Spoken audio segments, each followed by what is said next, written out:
the Lucha Underground. Okay, here we go. Saw the preview. Yeah. It was put out on the internet, and let me start with the good stuff. It's going to be, as Stewie would say, a compliment sandwich. Start with the good stuff and put them in the middle. And yeah, the production is fantastic. It was, the editor was excellent. The camera work was tremendous, excellent production. And that's what makes it all so such a shame, because the problem is they still got fucking writers. They've got a heel promoter. Boy, that's breaking new ground. That's never been done before. And even though some of the guys delivered their lines very well, you could tell it was written lines, although you can make even the shittiest movie look good in a trailer. And it's been done many times, especially with WWE films. But the problem is, and I guess that Chris DeJoseph is the head writer. I don't know this guy, and I'm sorry if he's listening and I'm hurting his feelings, but he was a fucking fat fucking guy in a thong on WWF television, and was just more example of embarrassing the wrestling business. And they've got writers, and now I understand from somebody they're going to do a male versus female division, intergender wrestling. Like, that's where Andy Kaufman's going to come back from the grave after 30 years. It was all a plot. I financed this. You know, that's actually one of the sort of big indie things right now is an intergender tag team between it's Joey Ryan and Candice LeRae, actually. Well, that's fucking stupid, and I don't care who gets their feelings hurt. If you're a guy wrestler and your tag team partner is a girl, then that shows that you're a goddamn idiot. You don't fucking want to be taken seriously. And any two guys that would wrestle a man and a woman as a tag team have no fucking pride in what they do and should be fucking, hung in the town square, as Bret Hart once said about Pyro Ballyhoo guy. It's fucking ridiculous. There's no credibility to it. And also, it's wrong on so many levels. Do you want to see a man beating the shit out of a woman and her selling and fighting from underneath? Not really. More importantly, for the credibility of the wrestling business at least, do you want to see a woman beating up a man? Because it's completely fucking ludicrous on so many levels.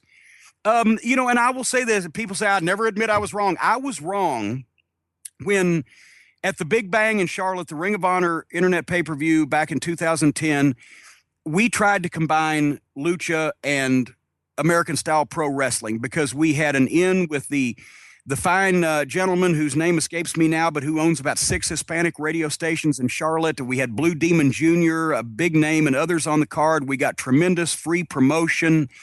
And we thought, boy, this will really be a War of the Worlds type of thing, a meeting of all the styles. It didn't fucking work. We had 800 and some Caucasian folks and about 15 Hispanic folks. They didn't come out because they want their, this is where I learned this lesson. I was wrong. They want their cultural product. They don't want it, see it as treated as a sideline along with American pro wrestling, but they also don't want to see a goddamn joke.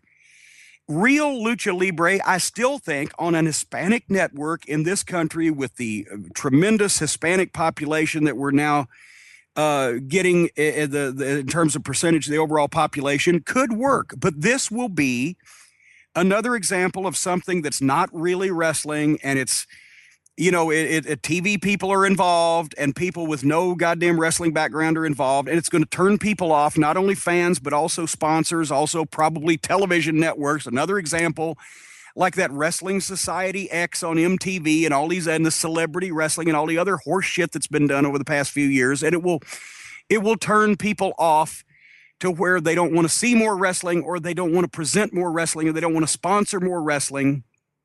Why didn't they just say, hey, AAA in Mexico has a long and storied history, or EMLL, CMLL, whichever LL it is.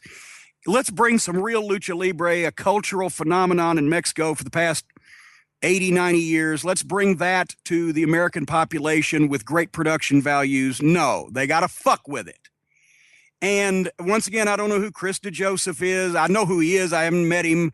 Don't know who the rest of these fucking writers are. Don't care. But I've been around wrestling for a long fucking time, and I've never heard of them working any independent shows or any smaller promotions, which means that they got a job writing the wrestling program for the biggest promotion in the fucking world with no experience whatsoever, which shows me that they're not serious about being in the wrestling business. And he's apparently not been in it since then.